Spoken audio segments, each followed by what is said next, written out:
दोस्तों नमस्कार। किस्मत में जब लिखे गए अंधेरे थे, महू में आजादी के पलते सवेरे थे। भीम को ना करो कैद किसी चौखट में, वो जितने तेरे थे उतने ही मेरे थे। दोस्तों बाबा साहब भीमराव अंबेडकर की जयंती पर, जन्म दिवस पर आज बाबा साहब के चाहने वाले लोगों के द्वारा आज समागम समारोह मनाया गया।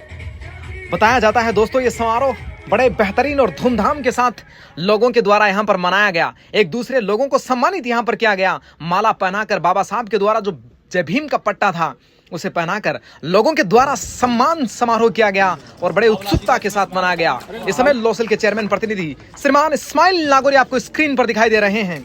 मैं दोस्तों बताना चाह रहा हूँ, थोड़ा सा इतिहास से आपको रूबरू करवाता हूँ। दोस्तों कहा जाता है बाबा साहब भीमराव अंबेडकर को जाति पर संदेह करते थे लोग। इतना बड़ा काम कर गए कि विरोध करने वाले लोग जब भी विरोध करते हैं बाबा साहब भीमराव अंबेडकर का विरोध करना मतलब ऊपर मुंह करके आसमान की तरफ थूकना, मतलब खुद पर गिरेगा। हमारी जिम्मेदारी है कि बाबा साहब भीमराव अंबेडकर के द्वारा दिए गए संविधान की रक्षा करना, लोकतंत्र की रक्षा करना। अगर संविधान है तो लोकतंत्र है। दोस्तों कहा जाता है कि अमेरिका की यूनिवर्सिटी के चांसलर लिखता है भारत के प्रधानमंत्री को कि ये जो आदमी है ये महान है, बड़ा काबिल है, इसको आप संभाल कर रखना, अपने साथ में रखना। ये ऐसे सोच थी उस समय, इतने पढ़े लिखे होने के बावजूद ना किसी प्रकार का घमंड। लेकिन कहा जाता है कि हर वो आदमी जो इस जहां में परेशान है, सिर्फ उसे एक बात याद करनी है कि शिक्षा उस शेरनी का दूध है जो जितना पिएगा वो उतना दहाड़ेगा। लेकिन अगर आप इसमें एक चीज और जोड़ना चाहें, समाज के लोगों को इस बात का संदेश देना है कि जो जितना पिलाएगा वो और ज्यादा उतनी तेज गति से दहाड़ेगा। बाबा साहब के ऊपर वाले ने दोस्तों कहा जाता है कि जब धरती पर संकट आता है तब एक महापुरुष एक अवतार जन्म लेता है। मानो ऊपर वाले ने वो अवतार बनाकर बाबा साहब भीमराव अंबेडकर को भेजा है। मेरे गुरु ने कहा था कि जब लंबे समय तक अंबेडकर को लोग मिटा नहीं सके तो उनकी कोशिश की गई कि उन्हें केवल दलितों का नेता बताया गया। फिर उन्होंने बताया देश के ओबीसी को, समझाया आर्टिकल 15(4) और आर्टिकल 16(4), आर्टिकल 340 में बताया कि ओबीसी का जो हक है बाबा साहब ने उसमें जोड़ा। और जब मंत्रिमंडल से इस्तीफा दिया, बहुत महत्वपूर्ण बात इस बात की है कि जब मंत्रिमंडल से इस्तीफा दिया गया तो हिंदू कोड बिल के बाद सबसे महत्वपूर्ण वजह यह बताई कि ओबीसी के हित के लिए जो कमीशन गठन करना है वो नहीं बनाया जा रहा है, जिससे ओबीसी का कल्याण नहीं हो रहा है। यानी समूचे समाज को साथ लेकर चलने वाला अगर कोई इंसान था तो उसका नाम आता है बाबा साहब भीमराव अंबेडकर का। शिक्षा जगत में अलग जगह कर अपनी कलम की ताकत को द किंग ऑफ कलम के नाम से जाने जाने वाला बाबा साहब भीमराव अंबेडकर का यह नाम आता है। समुची विश्व बिरादरी में जिसकी सबसे ज्यादा स्टेच्यूज बनाए गए हैं वहां पर लोग सम्मान करते हैं। भारत ही नहीं बल्कि भारत के बाहर भी लोग जिनको भगवान के रूप में पूजते हैं उनका नाम आता है। समुचे भारत आज आप देखेंगे, भारत के वकीलों को देखेंगे कि बाबा साहब के द्वारा बनाए गए संविधान को पढ़कर वो अपने आप को ज्ञानी बताते हैं। और आप सोचिए वो अपने आप को बताते हैं और उन्होंने उस संविधान को लिखा है। ये अपने आप में बहुत बड़ी बात है।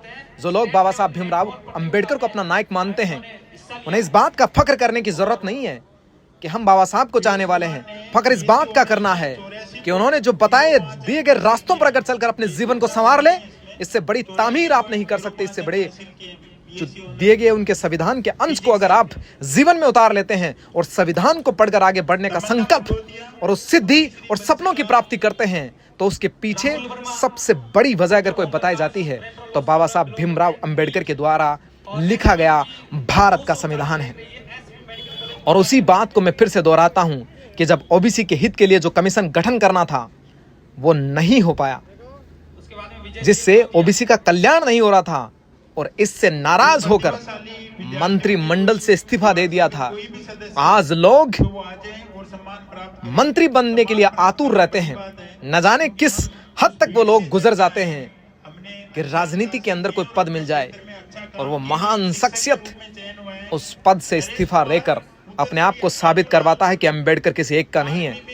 अंबेडकर उस व्यक्ति सभी का है जो वंचित है, जो शोषित है, जो पीड़ित है, जो समाज में परेशानी का सबब बन चुके हैं, जिनको दबाया गया है, मजदूरों की तरह जिनको रगड़ा गया उन सब का बाबा साहब है। ऐसा बालक जिसको रोज पता था कि जातीय भद्र टिप्पणी का शिकार होना है, डगर डगर अपमानित होना है, यातनाएं सहनी है, फिर भी वो पढ़ता है, निरंतर अध्ययन करता है। और जब उस बालक के हाथ में देश के विधि के विधान बनाने की ताकत आती है, संविधान को लिखने की ताकत आती है, तो ये बड़ी स्वाभाविक सी चीज थी कि वो हम जैसा साधारण मनुष्य रहा होता तो वो कटुता, वो जहर, वो बदले की भावना कहीं ना कहीं देखने को मिलती, संविधान सभा में कहीं ना कहीं देखने को मिलती।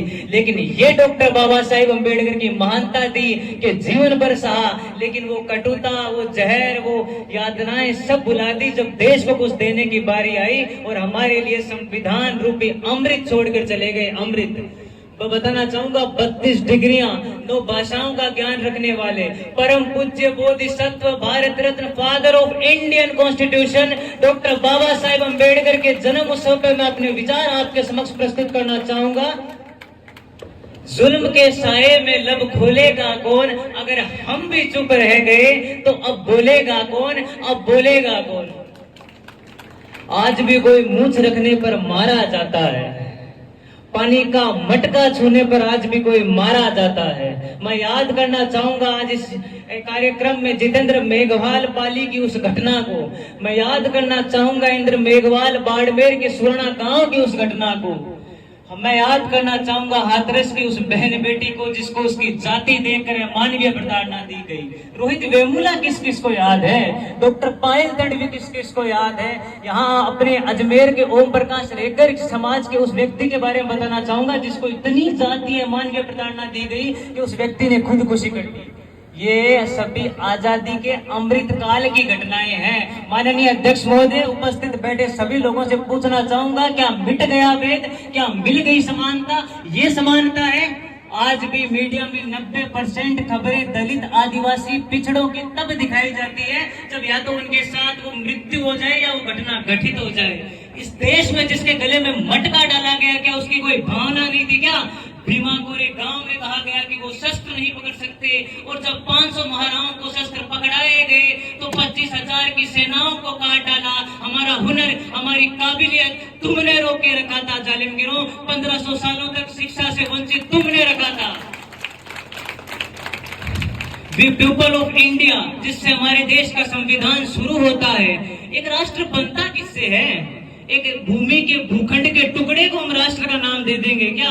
और इस देश में रहने वाले कुछ अंधभक्त लोग ये हमें प्रमाण पत्र देंगे कि हम राष्ट्रभक्त है नहीं है। तो डॉक्टर अंबेडकर ने साफ साफ कह दिया, इस देश का निर्माण यहाँ के लोग मिलकर इस देश का निर्माण करते हैं। इस देश का निर्माण, इसकी जमीनी हकीकत, इन सभी जाति, धर्म, इन सभी संस्कृतियों से रगा रगा इस संस्कृति, उस देश का नाम भारत है, उस देश का नाम भारत। अपने अंतिम समय में हिंदू धर्म को लात मार करके अपना धर्म चेंज कर लिया हो, जिनके अंतिम समय में शब्द थे नवंबर 1956 में कि मेरा इस हिंदू धर्म में पैदा होना बस की बात नहीं थी, लेकिन मैं हिंदू धर्म में मरूंगा नहीं, ये मेरे बस की बात है। और यही सोचते हुए 5 लाख अनुयायियों के साथ उन्होंने बौद्ध धर्म ग्रहण किया था।